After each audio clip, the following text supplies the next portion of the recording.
నీవు సిద్ధమేనా? ఆహాహా, ఎంత గొప్పవారండి మీరు. ఎందుగా నవ్వు?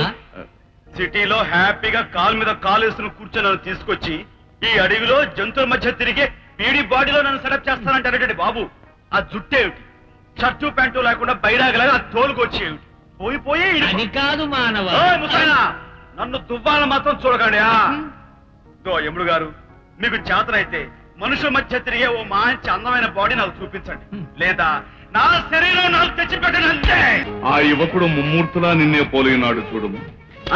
వాడిని తర్వాతైనా చూడొచ్చు గురు, ముందు వాడి పక్కన గుంటను చూడండి.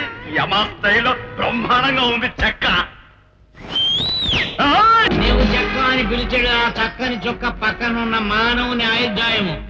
ఇంకా 2 నెలలు ఉన్నది, అంతవరకు నీవు ఆగిన అలాంటి కసక్కు మనకు దొరకాలి కానీ బస్సు 2 నెలలేం కర్మ, 2 ఏళ్ళైనా ఆగొచ్చు.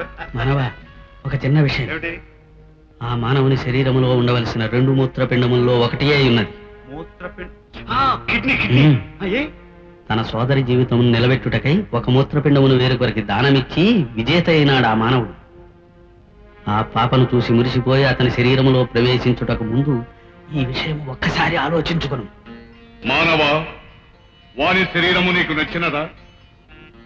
ఏమిటి మిస్టర్ యమధర్మరాజా, బాడీలో ఉండవలసిన అవయవాలు సరిగ్గా లేని వాడిని చూపించి వాడి బాడీలో నన్ను తోసేసి మీరు చేతులు దులిపేసుకుందాం అనుకున్నారా? ఈ విషయం వీరికెట్లు తెలిసినది? ఏం విచిత్రం